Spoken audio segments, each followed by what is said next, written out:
Hello, welcome to Gemstone Tarot, where days mean nothing, even more than they did before. This is for the 30th of December, I know. Nothing left in the almanac. I had a look. Almanac? Almanac. Had a look, but all there was like a Christmas cake thing recipe, and there is nothing worse, I think, than trying to do the Christmas cake thing after the Christmas thing has happened. Anyway, that's my story.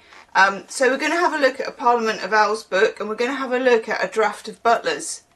And then I'm going to use the Herbal Tarot, or the Herbal Harrow. Secret fantasy. My secret fantasy is to have a butler, in no actual real sense of the word, but in a way that I liked the butler off Downton Abbey. You know, and that kind of, the way that he worked with, and I can't even remember her name, but the main character. You know, they had a loyalty to each other. They worked well together. Yeah, and I don't know what it is. I think it would be very calming to have a butler. And probably very, very expensive. But yeah, so there you go. That's my secret little fantasy. What is your secret little fantasy? Keep it clean, folks. Keep it clean. A draft of Butlers. It's a good name, isn't it? Found in many early collections, this is another group noun for people with a markedly satirical tone. Have they? Butlers get their name from the fact that in the wealthy houses in which they served, their primary duty was to take charge of the buttery, where the butts of wine were stored. I did not know this. I'm sending you down to the buttery to fetch some asti spumante. The word butler comes from the late 12th century Anglo-French word, doesn't everything? Batellier, meaning cupbearer, and a butt was the name given to the half-tone barrel that the wine was stored in. Incidentally, King Edward IV's, rebellious brother George, the Duke of Clarence, was rumoured to have been deliberately drowned in a butt of wine while he waited execution at the Tower of London. Oh my lord!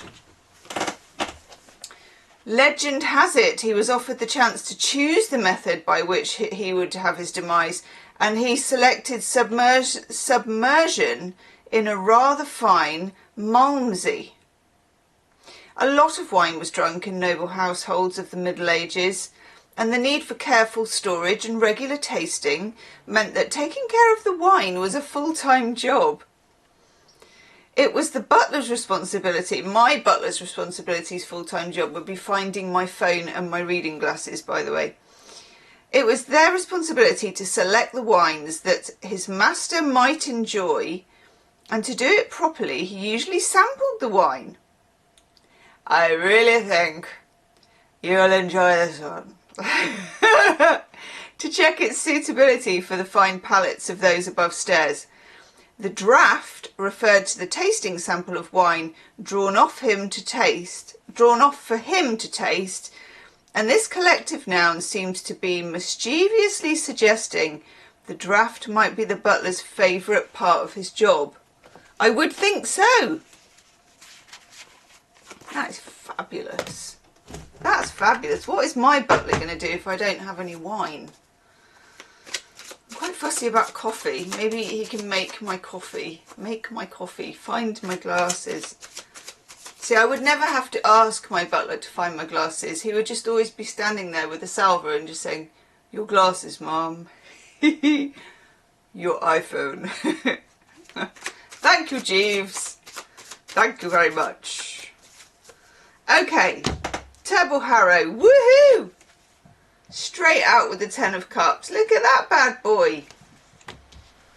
Can't even say that word on YouTube, but it's what that plant is. Is it going to be one of those days? Am I going to actually give in and have a Snickers ice cream bar?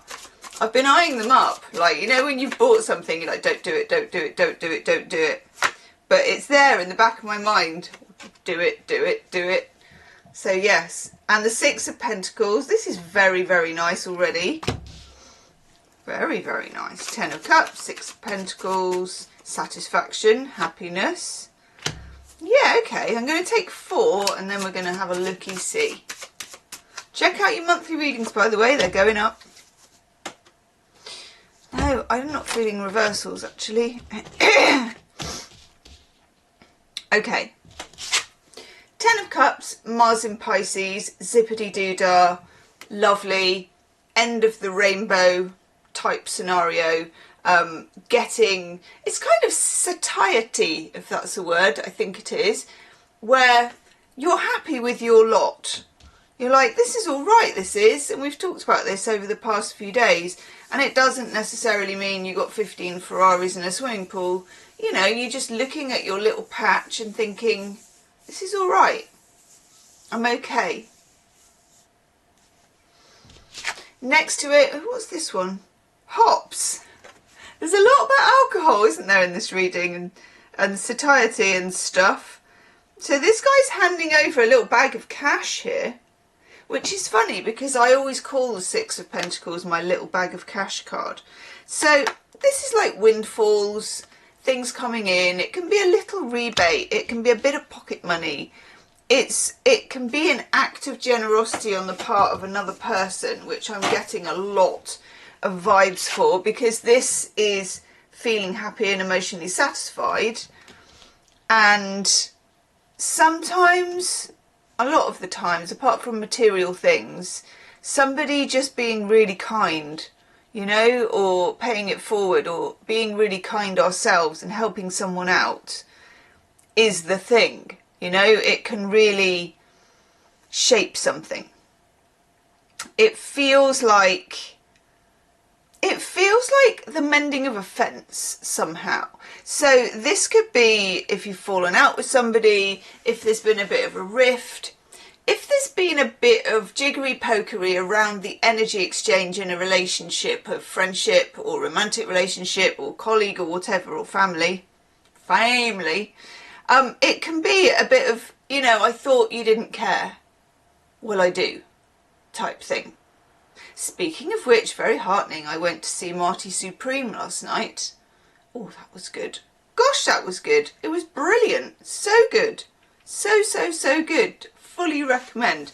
Quite feel good in a weird kind of a way. Anyhow, if you've seen it, well, don't do any spoilers if you've seen it, but let me know in the comments. Then we have the Nine of Wands, which is boundaries, which came up for Pisces in the January reading, and it also came up for possibly Scorpio, I think, as well. Came up for 2 or 3 signs in the reading. And this is Bayberry Bark, which I don't know what that is. And again, I'm not making any herbal recommendations with these cards because I don't know what it is, so that wouldn't be a very good idea. But whatever it is, it builds a good fence, and that's interesting. Good fences make good neighbours, I think Robert Frost said, but there's something here about good boundaries making good relationships. And it's like boundaries are often considered the get back, stay away type thing. Sometimes boundaries are also the loosening of something, you know, in a kind of... Sometimes if your defences are too high, it repels what could be a good resolution because you fear letting someone in because they're going to let you down. And of course, there's always the chance they will. That doesn't go away. But your general tolerance for being let down and still being okay can make you resilient and elastic enough that it is okay. Weird thing, the world, isn't it? Weird thing. And then Yarrow. Yarrow? Oh, I don't know. I have a feeling it's a strong thing. Strong thing, Yarrow. Definitely a strong thing. But it's the Ace of Wands. Kundalini energy, zippity-doo-dah. And I'm going to take one more card. Oh, that's good. I like that. But I don't know what this flower thing is. Lady Slipper. That sounds like a really bad euphemism. Oh, my lady's slipper. Or something my butler might say. Your slipper, my lady. Queen of Swords, sorry. It always gets a bit Benny Hill. Queen of Swords, this is about the boundaries, which is very appropriate, actually. I like this reading. Good boundaries make good friendships, mending the fences. Leave me a comment, let me know what you think, and I'll see you tomorrow. Namaste.